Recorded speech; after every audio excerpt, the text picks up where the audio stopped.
Bonjour à tous. Aujourd'hui, on va s'attaquer à une idée assez fascinante. Est-ce qu'on porte tous des masques en société? Et si en fait ces masques étaient directement liés à des filtres invisibles qui façonnent notre propre réalité? Allez, on part pour un petit voyage au cœur de la perception humaine. On va plonger direct dans le vif du sujet.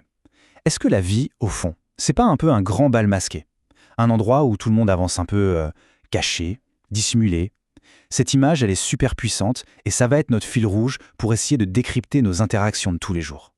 Alors, commençons par explorer cette idée. Réfléchissons-y une seconde.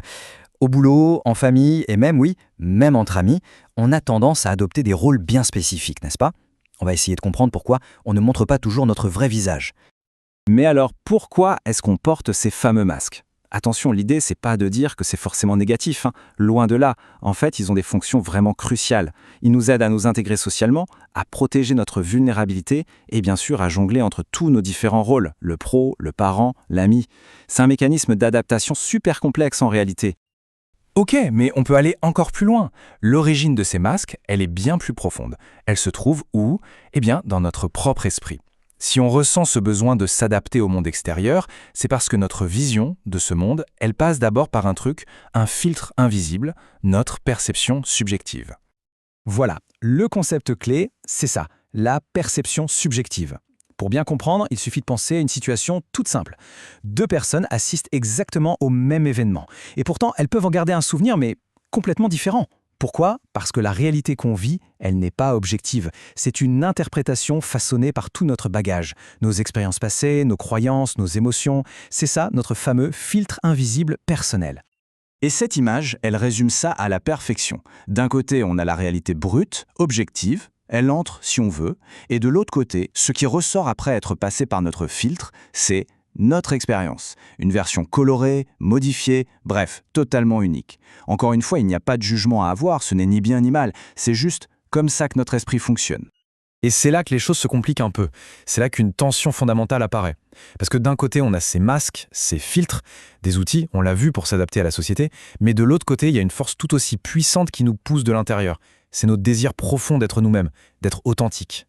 Ce tableau, il met vraiment le doigt sur ce conflit intérieur. D'un côté, la conformité sociale, de l'autre, le bien-être personnel. La protection émotionnelle versus des relations vraiment authentiques. On joue des rôles pour avancer, d'accord, mais est-ce que ça ne freine pas notre croissance personnelle? C'est ça le cœur du dilemme. C'est vraiment la question centrale. Bon, alors, comment on fait pour s'y retrouver dans tout ça? Est-ce qu'on est condamné à vivre avec ce conflit en permanence? La bonne nouvelle, c'est que non. Heureusement, il existe des outils, des techniques concrètes pour ajuster un peu notre regard, pour voir plus clairement, au-delà de nos propres filtres. L'idée de base, elle est vraiment importante. On n'est pas prisonnier de notre perception.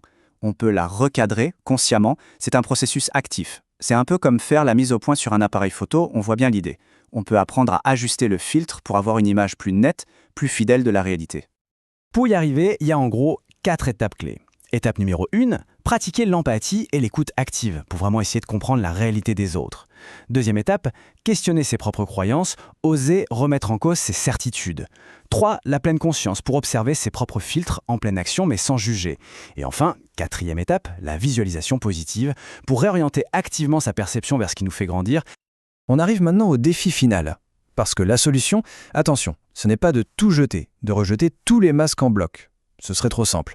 Et probablement pas très efficace. Non, l'idée c'est plutôt de trouver un équilibre qui soit à la fois délicat et conscient. Et ça, c'est vraiment le point essentiel.